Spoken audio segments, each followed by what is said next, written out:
Halo mahasiswa, senang kembali bisa hadir di dalam ibadah online khusus mahasiswa Campus Connection. Bagaimana kabarnya teman-teman?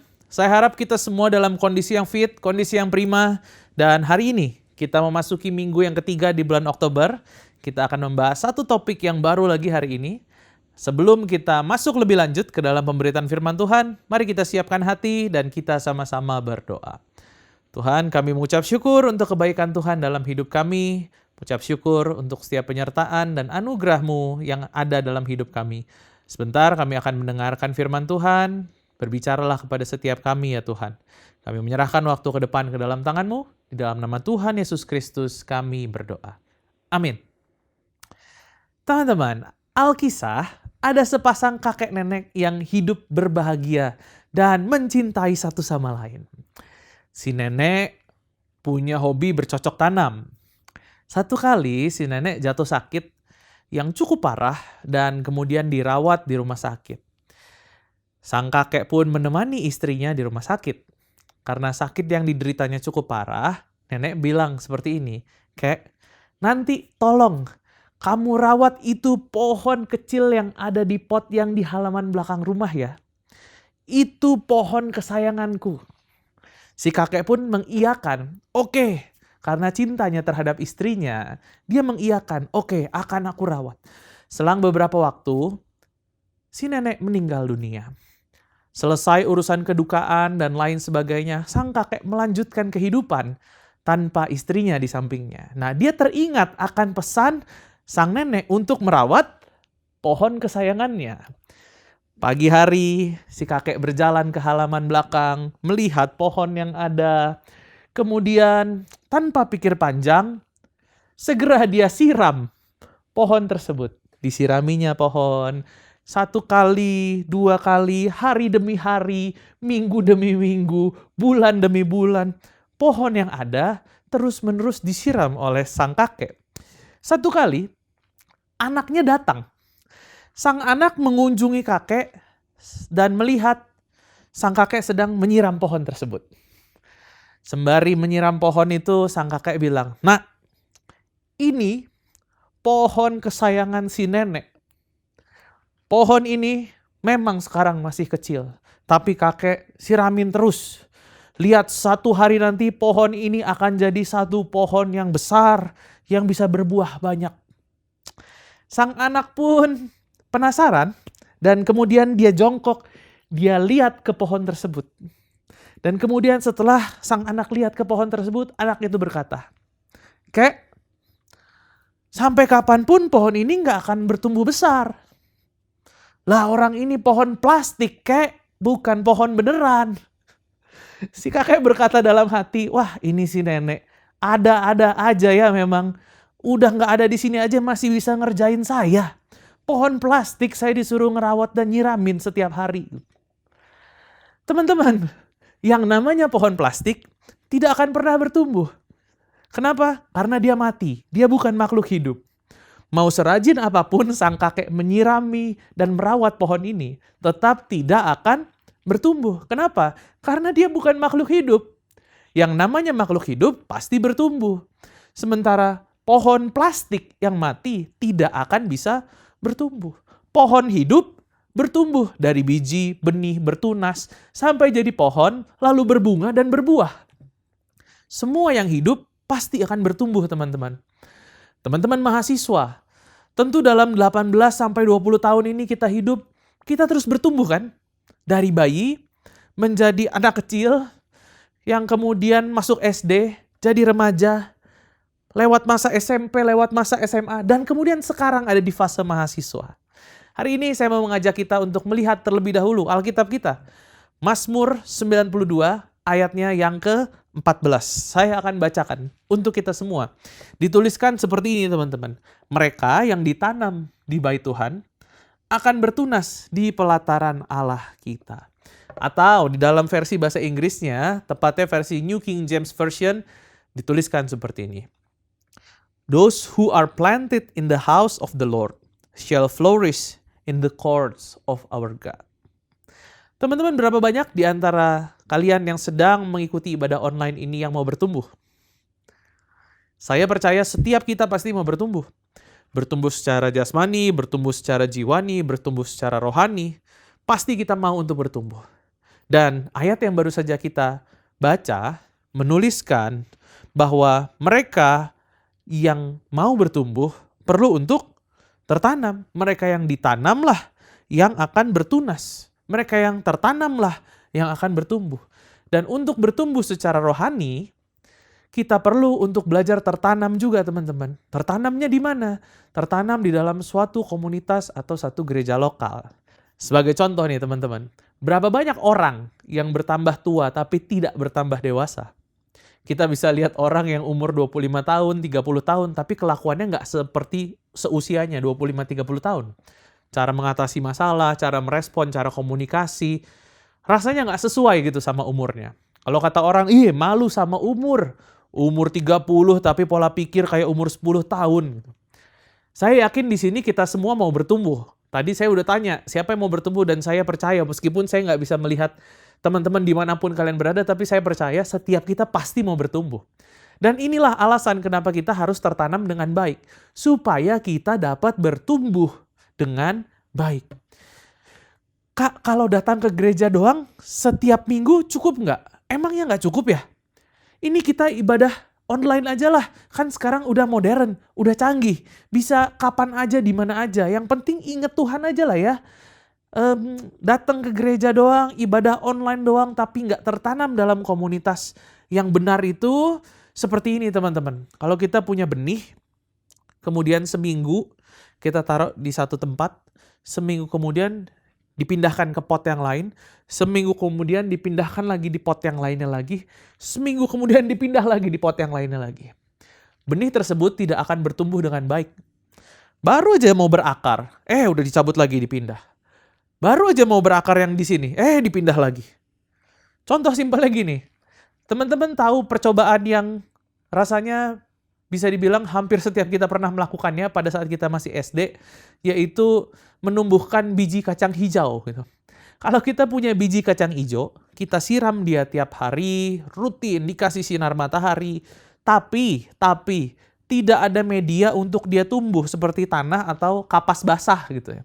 Kita taruh aja di satu tempat gitu dan kemudian kita cuman siram, jemur, tanpa ada media dia untuk bisa tertanam dan bertumbuh. Dia tidak akan pernah bertumbuh dan tidak akan pernah berkembang gitu. Kalau kita cuma taruh itu di atas meja, di dalam wadah plastik, tanpa ada tadi media tanah atau kapas gitu, let's say kapas, untuk dia bisa bertumbuh, walaupun udah kita rawat, kita siram, tidak akan bertumbuh. Nah, teman-teman, setiap pertumbuhan butuh media, butuh wadah, butuh tempat untuk bisa bertumbuh, tempat yang tepat. Kalau hanya sekedar datang ke gereja atau hanya udahlah gereja online aja tanpa kita mau untuk berkomunitas, tanpa kita mau untuk berkomunikasi secara langsung dengan sesama kita, itu kayak kita lagi dikasih makan tapi nggak ada proses metabolismenya gitu. Kayak tumbuhan dikasih pupuk, disiram tapi nggak ditanam di tanah. Tidak akan bisa bertumbuh, teman-teman. Lalu bagaimana caranya kita dapat bertumbuh? Dan bagaimana kita bisa tertanam? Salah satu prinsipnya, teman-teman, pertumbuhan adalah pilihan. Tuhan tidak pernah memaksa kita, tetapi Dia memberikan kita pilihan. Kalau mau bertumbuh, kita harus buat keputusan untuk bertumbuh. Ini bukan hanya buat teman-teman yang baru, tetapi juga buat kamu yang mungkin sudah bertahun-tahun mengikut Kristus, tapi you feel nothing. Kamu merasa nggak ada perbedaan yang signifikan dari dirimu dari tahun ke tahun. Tahun lalu dengan tahun ini saya nggak ada perubahan, nggak ada perbedaan. Jadi dengan kata lain, kalau kamu mau growing, kamu mau bertumbuh, semua itu ada di tanganmu, teman-teman. Pilihan yang ada di tanganmu. Tuhan yang memberikan pertumbuhan, yes. Tapi pertanyaannya adalah kitanya mau atau enggak. Sama seperti kamu mahasiswa, kamu beda dengan usia pelajar anak SMP, SMA. Pelajaran yang semuanya disuapin semua, masuk pagi pulang siang, semua pelajaran dicekokin, dipilihin sama guru dan sekolah. Ketika kamu sudah mahasiswa, kamu sudah mulai untuk memilih sendiri. Semester 1 mungkin kita masih dikasih mata kuliah paket. Semester 2 ada yang masih paket, ada yang udah enggak. Tetapi begitu masuk tahun kedua dan seterusnya, kita menentukan sendiri mata kuliah yang mau kita ambil. Saya mau ngambil mata kuliah ini. Saya mau pilih kelas ini. pilih yang ini, mau dosen yang ini, dan lain sebagainya. Salah pilih kelas, salah pilih dosen, wah urusannya panjang gitu. Ambil berapa SKS, kita pilih. Mau mata kuliah apa, kita pilih. Kalau di kampus saya dulu, di ITB, kita ada istilah, kita bilangnya Hunger Games. Diambil dari film The Hunger Games itu. Itu adalah masa di mana ribuan mahasiswa berusaha antri masuk ke dalam sistem untuk cepet-cepetan milih mata kuliah. Itu lebih-lebih dari war tiket konser, teman-teman. Jam 00.00 dimulai, jam 23.30, setengah jam sebelumnya udah login, refresh. Anda masuk dalam antrian. Gitu aja terus. Mata kuliah yang sama, beda dosen, hasilnya bisa beda, teman-teman. Sehingga hidup ini bicara tentang pilihan. Kamu pilih mau makan siang di mana, mau nugas di mana, semuanya adalah tentang pilihan. Memilih adalah bagian dari kedewasaan, di mana kita membuat pilihan demi pilihan dan kita bertanggung jawab akan pilihan tersebut. Nah, pertumbuhan rohani pun demikian. Seperti yang tadi sudah saya sampaikan, pertumbuhan rohani adalah pilihan kita. Apapun alasannya, kalau kamu mau bertumbuh, maka kamu akan bertumbuh. Aduh, jangan gereja dulu lah, gereja-gerejaan nanti aja. Sibuk, gak usah pelayanan dulu. Sibuk, gak mau cell group dulu. Atau kalau bisa online, kenapa sih harus onsite? Nanti aja lah setelah saya lulus mahasiswa. Teman-teman, that's your choice. Walaupun sebenarnya engkau bisa memilih untuk kamu bertumbuh. Sekali lagi, semua itu adalah pilihan kita. Dan ketika kita belajar menjadi dewasa, kita belajar untuk bertanggung jawab terhadap pilihan kita. Apapun keadaanmu, kamu bisa tetap bertumbuh kalau kamu memilih untuk mau bertumbuh. Saat kita sedang merasa kecewa sekalipun, kita masih bisa bertumbuh kalau kamu memilih untuk mau bertumbuh. Alkisah, satu waktu ada seorang bayi kembar. Sorry, bukan satu orang, berarti 2 orang ya. Ada 2 orang bayi kembar. Namanya katakanlah Rolando dan Ronaldo. Gitu. Mereka lahir dari keluarga yang kurang baik. Ibunya penjudi, ayahnya pemabuk, dan kemudian singkat cerita, ibunya meninggal ketika melahirkan bayi kembar ini. Mereka kemudian diasuh oleh ayahnya hingga ayahnya meninggal. Selepas ayahnya meninggal, mereka hidup di panti asuhan. Nah, cerita kehidupan bayi kembar yang miris ini sempat menghiasi koran lokal di mana mereka berada. Singkat cerita, selang beberapa puluh tahun kemudian, wartawan yang ada mencoba untuk mencari lagi kabar dari 2 bayi kembar yang sempat hits pada zamannya itu. Gitu. Ya, berlanjut setelah berapa puluh tahun, mereka akhirnya menemukan Rolando dan Ronaldo. Mereka menemukan Rolando di sebuah bar, sedang mabuk-mabukan dan berjudi. Ketika ditanya, dia menjawab, "Aku gini karena ayahku. Ayahku tuh seorang pemabuk. Apa yang kamu harapkan dari saya?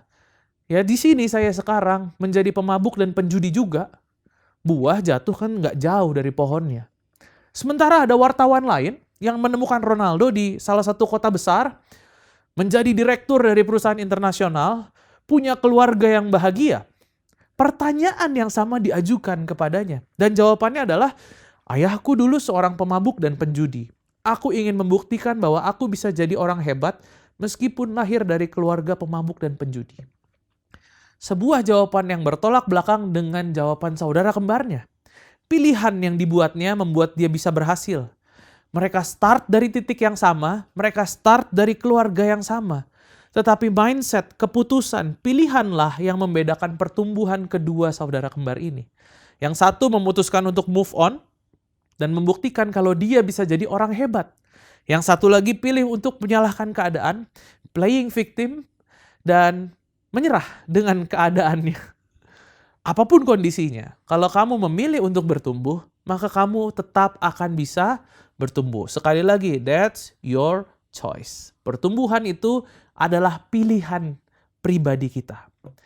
Kalau hal pertama tadi kita bicara pertumbuhan, bicara tentang pilihan, ada hal yang kedua teman-teman. Kalau kita sudah memilih, ya saya mau memilih, saya mau bertumbuh. Yang kedua, pertumbuhan rohani bukan cuma bicara tentang pilihan, tetapi juga bicara tentang komitmen. Dimanapun kita berada, sama-sama bilang komitmen. 1, 2, 3. Komitmen. Ada seorang pembina pramuka. Alkisah seorang pembina pramuka sedang membawa anak-anak didiknya ke pinggir hutan. Pembina ini mengadakan satu perlombaan bagi anak-anak yang dibinanya dengan satu hadiah yang menarik. Setiap daripada mereka harus masuk ke hutan dan mencari ranting yang terbaik. Ranting yang paling bagus akan memenangkan perlombaan tersebut. Syaratnya, ranting tidak boleh dipatahkan dari pohon yang ada, tetapi harus yang sudah jatuh ke tanah. Syarat kedua, kalau sudah pegang satu, gak boleh menggantinya dengan yang lain. Syarat ketiga, setelah peluit ditiup, tandanya semua orang harus diam dan tidak boleh melakukan apapun. Hanya itu saja syaratnya teman-teman. Tentu saja semua pasti pengen dapat hadiah yang menarik tersebut gitu. Setelah waktu dimulai, masuklah seluruh anggota itu ke dalam hutan. Mereka semua bersemangat. Awalnya mereka ini udah, ayo kita temukan ranting yang terbaik. Akan tetapi, setiap kali mereka melihat ranting yang baik, mereka nggak berani pegang. Kenapa? Karena ada persyaratan kedua tadi. Takutnya nanti ada ranting lain yang lebih baik. Kalau saya pegang ini, saya nggak boleh ganti. Wah, apalagi nih persaingan ketat, semua pengen menemukan ranting yang terbaik dibandingkan pesaingnya, teman-teman di sekelilingnya. Setiap kali mereka melihat menemukan ranting yang baik, mereka akan melihat, oh ada yang lebih baik. Mereka selalu melihat, oh ada yang lebih baik lagi. Maka mereka terus mencari dan mencari ranting lain yang mungkin lebih baik supaya mereka menjadi pemenangnya. Di hutan itu banyak sekali ranting yang sudah berjatuhan di tanah. Sehingga rasanya agak sulit menemukan ranting yang terbaik yang mana dari sekian banyak ranting tersebut. Setelah sekian lama, setiap anggota sudah punya nih banyak pilihan. Oh, yang di situ bagus, yang situ bagus, itu bagus. Kayaknya yang situ oke nih kayaknya. Mereka punya alternatif ya, tapi mereka belum berani pegang karena mereka takut akan ketemu yang lebih baik lagi. Mereka lagi mengingat-ingat di mana aja ya tadi ya. Oh, di dekat situ, di dekat situ, di dekat situ. Oke. Tiba-tiba, prit! Peluit berbunyi, tanda perlombaan berakhir. Pembina tersebut berkeliling ke setiap orang yang ada dan ngecek siapa yang punya ranting terbaik. Ternyata didapatinya tidak ada satupun dari mereka yang pegang ranting. Semua sibuk mencari ranting yang terbaik tanpa mereka mau memilih dan berkomitmen pada satu ranting. Nah, teman-teman, sama seperti anak-anak pramuka tadi, yang karena gagal memilih dan berkomitmen, maka mereka gagal memenangkan perlombaan tersebut. Padahal banyak sekali ranting yang berserakan di bawah. Untuk bertumbuh pun kita perlu komitmen. Orang yang gagal komitmen tidak akan bertumbuh. Sebaliknya, setiap orang yang berkomitmen pada pertumbuhan pasti akan bertumbuh. Sekarang mungkin kita sedang berada di awal perkuliahan, tingkat 1. Tapi nggak kerasa teman-teman. Dalam 2-3 tahun lagi, kita bukan lagi anak baru. Tapi kita akan segera jadi sarjana. 4 tahun lagi, kita akan jadi sarjana. Dan kita nggak akan jadi sarjana tanpa komitmen. Justru, dari awal karena kita punya komitmen masuk di kampus tertentu. Mau ketemu dosen kayak gimana, ujiannya apa, ganti judul skripsi. Wah, pokoknya apapun itu, gue akan selesaikan perjuangan perkuliahan gue di tempat ini. Gitu. Komitmen, kenapa? Karena no commitment, no growth. Tanpa komitmen gak ada pertumbuhan teman-teman. Kalau kamu lagi cari gereja dan komunitas yang sempurna, gak ada. Kalaupun kamu ketemu gereja dan komunitas yang sempurna, jadi nggak sempurna kalau kita masuk ke sana gitu. Gereja banyak, komunitas Kristen banyak, seperti ranting-ranting yang berserakan di bawah tadi. Tapi pertanyaannya gini, apakah kita mau mengambil, memilih, dan berkomitmen pada satu dari sekian banyak itu? So, hari ini teman-teman, I challenge you, tertanamlah di dalam satu gereja lokal. Di mana kamu belajar di situ secara reguler. Di mana kamu bisa mendengar pengajarannya, melayani di tempat tersebut, dan juga bahkan bergabung di dalam komunitas cell group yang ada. Itulah komitmen teman-teman.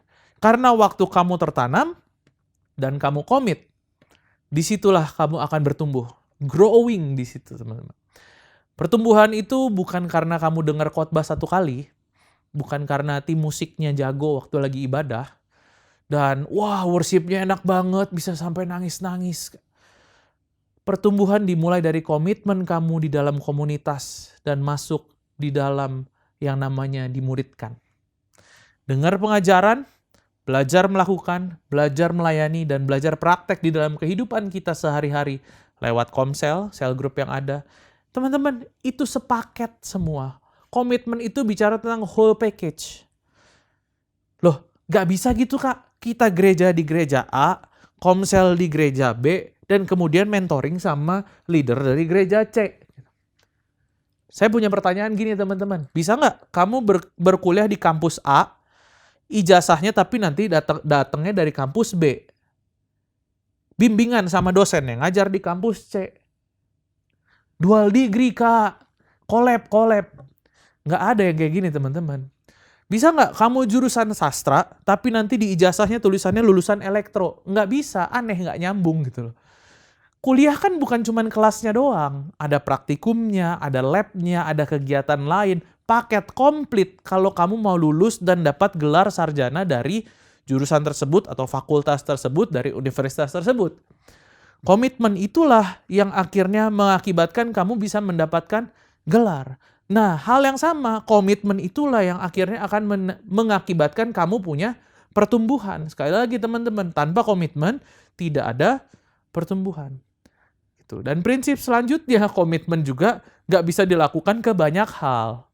Hanya bisa dilakukan ke beberapa hal tertentu. Contohnya gini, kalau ada seorang pria bilang gini, mau komitmen punya pacar 3.